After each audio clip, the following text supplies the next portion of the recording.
Visage radieux, sourire au rendez-vous, tous majestueux dans leur toge, symbole de la fin d'un parcours de formation concentré et même bien dosé. Ce 18 novembre 2023, l'Académie Phytomède livre sa deuxième cuvée sur le marché de la médecine traditionnelle africaine. Ils sont bien heureux, ces lauréats qui reçoivent leur couronnement sous le regard bienveillant des grosses légumes de la science médicinale africaine qui, dans leur intervention, n'ont pas lésiné sur les mots pour dire leur satisfecit.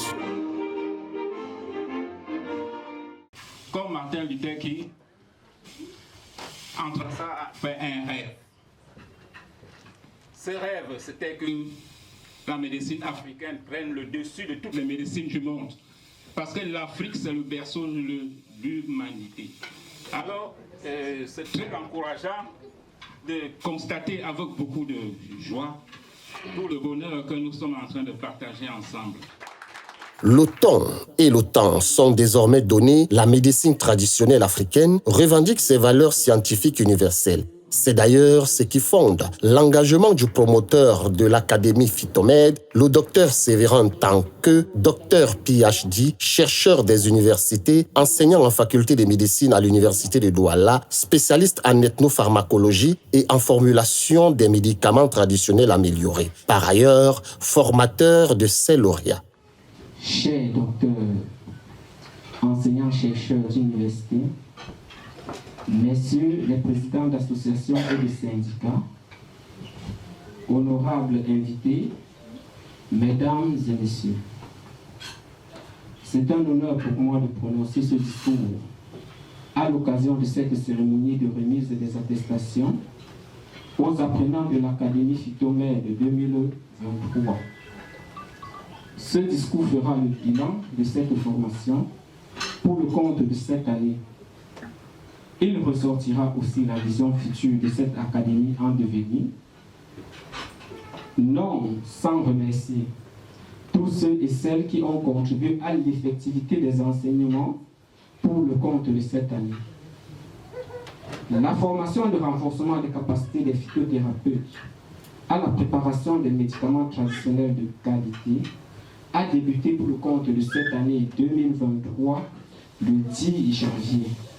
Une année de formation à laquelle ces apprenants désormais experts en leur domaine vont être instruits aux méthodes de préparation des médicaments traditionnels et techniques de concentration des principes actifs des plantes au lexique médicinal en passant par les méthodes d'étude de toxicité des médicaments faites à base des plantes, le contrôle qualité et technique de détermination de la date de péremption des médicaments traditionnels, l'étude des maladies et leurs symptômes pour ne citer que ceux-là. Des connaissances désormais acquises et bien maîtrisées par les lauréats qui ont bien voulu présenter à leurs nombreux invités un petit aperçu à travers quelques exposés. Nous avons souvent eu des problèmes avec les gens dans le territoire.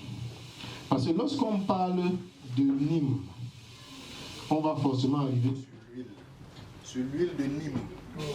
Vous savez ce qu'on dit sur l'huile de Nîmes? On dit partout dans les réseaux sociaux.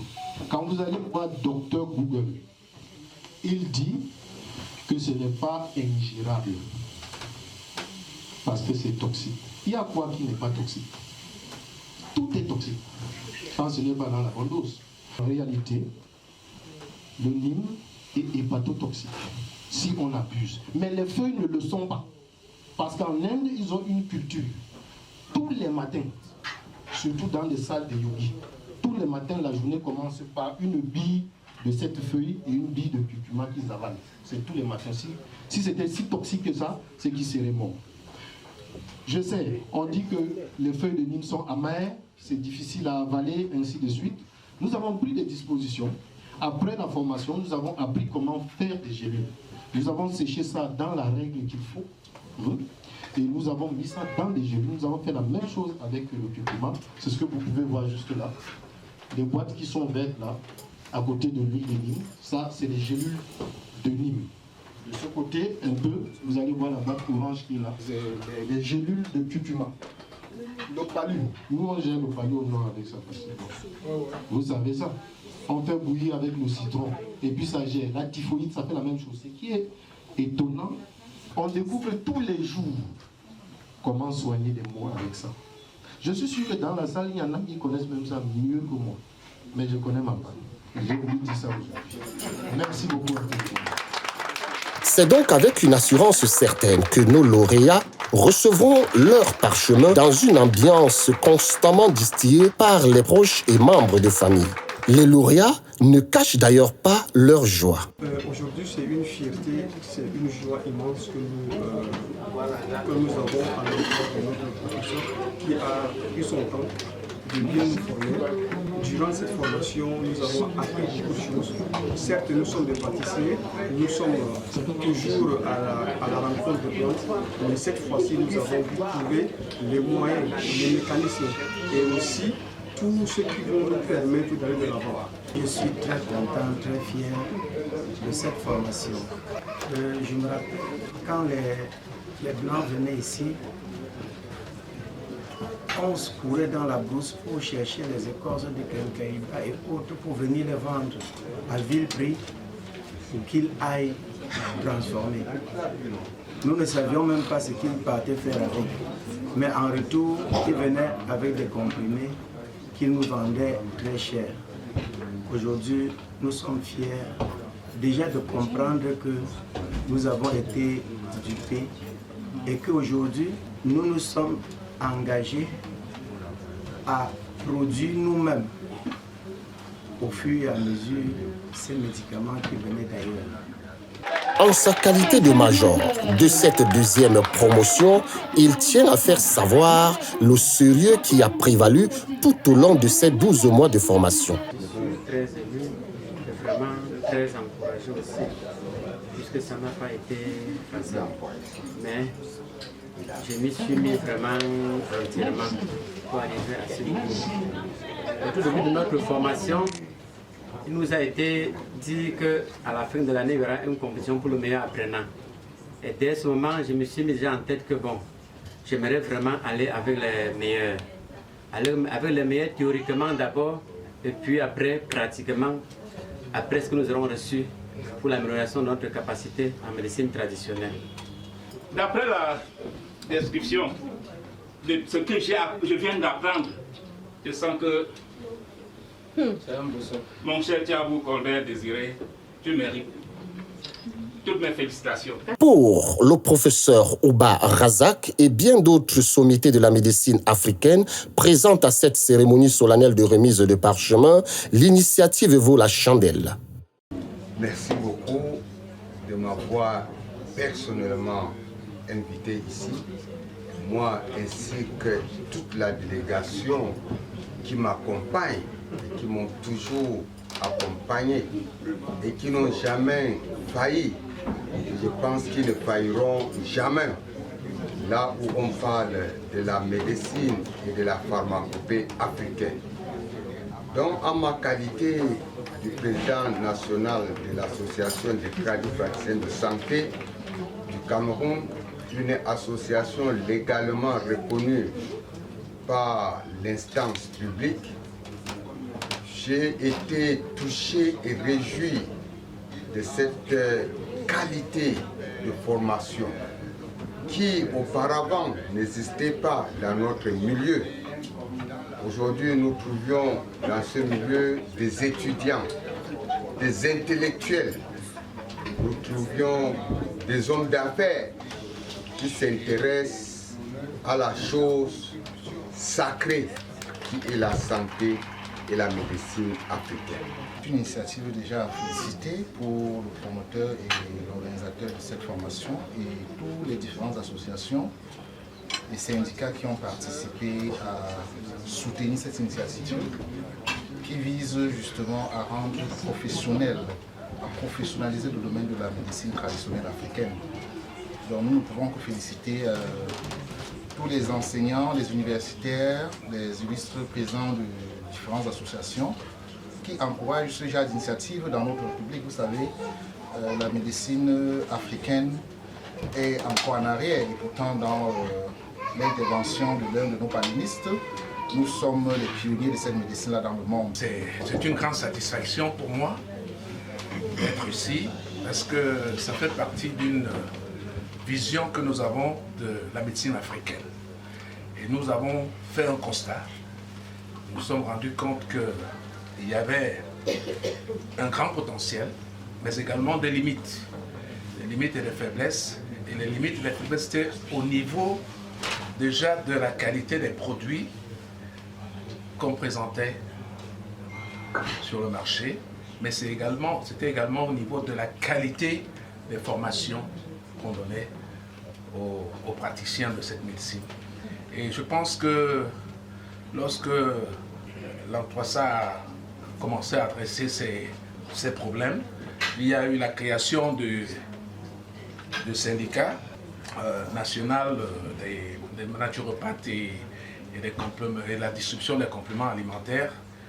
Ces deux associations rentrent dans la vision que nous avons de cette médecine. Merci beaucoup. Oui, ce que je veux dire, c'est que on dit souvent que on est quelqu'un derrière.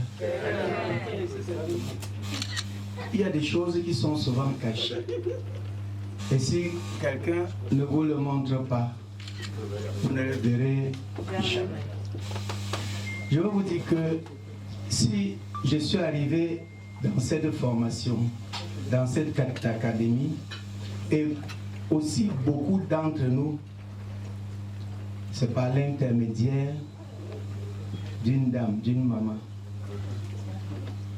Maman Yakan Adelaïde. En tant que présidente régionale du SINAPRAM, syndicat national des praticiens de la médecine traditionnelle et complémentaire, et je suis contente aujourd'hui parce que j'ai pu amener déjà à devenir des médecins. Toutes les plantes peuvent traiter, mais si vous ne savez pas le mettre à la disposition des patients, vous ne pourrez pas faire mieux. Vous pouvez encore rendre le patient malade. C'est pour cela qu'il faut se joindre à la formation de docteur Tanque, parce que nous avons même déjà découvert des praticiens qui ont donné des médicaments aux patients et qui sont décédés. Mais si vous connaissez la technique de la mise en disposition, vous pouvez aider, vous pouvez sauver plus de vies. Le promoteur de l'Académie Phytomède, pour sa part, se réjouit du travail abattu et se veut rassurant quant à l'avenir de la médecine traditionnelle africaine. Des apprenants cette année, mais c'est pour des questions de reconnaissance. En fait, quand vous entendez attestation d'honneur et prix d'honneur, ce sera la traduction du merci du docteur Tanque à ces illustres personnes en fait, qui ont rendu possible par tous les moyens les enseignements de cette année. Ils ont été au four et au moulin avec le docteur Tanque. Ils ont travaillé pour que ces enseignements soient possibles. Cette formation, comme je le disais, a été initiée, n'est-ce pas, pour essayer de renforcer les capacités des phytothérapeutes à la préparation des médicaments traditionnels de qualité. Il était question, n'est-ce pas, d'apporter mon savoir et mon savoir-faire en tant qu'enseignant d'université pour pallier, n'est-ce pas, au manquement des phytothérapeutes dans leur pratique de chaque jour. Aujourd'hui, je suis satisfait, n'est-ce pas, des premiers résultats que j'obtiens avec des apprenants qui peuvent faire des médicaments déjà d'une autre classe. Ça a été un devoir, ça a été un exercice pas du tout facile parce que il faudrait allier, n'est-ce pas, à la formation une certaine pratique. Et qui parle de pratique parle, n'est-ce pas, de beaucoup d'énergie mise en place. Il a fallu, n'est-ce pas, une bonne dose de courage pour aller jusqu'à la fin de ces formations. Et aujourd'hui, je suis vraiment heureux de ce que peuvent déjà faire ces gens. Une photo de famille, comme une signature, viendra consigner cette journée mémorable au cours de laquelle vient de s'écrire l'une des plus belles pages de la médecine traditionnelle africaine. Définitivement prêt pour produire les médicaments traditionnels de qualité au bénéfice de la pharmacopée africaine et de la santé des populations, il ne serait pas donc exagéré de dire de ces lauréats qu'ils ont désormais la compétence de leurs compétences.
Visage radieux, sourire au rendez-vous, tous majestueux dans leur toge, symbole de la fin d'un parcours de formation concentré et même bien dosé. Ce 18 novembre 2023, l'Académie Phytomède livre sa deuxième cuvée sur le marché de la médecine traditionnelle africaine. Ils sont bien heureux, ces lauréats qui reçoivent leur couronnement sous le regard bienveillant des grosses légumes de la science médicinale africaine qui, dans leur intervention, n'ont pas lésiné sur les mots pour dire leur satisfaction.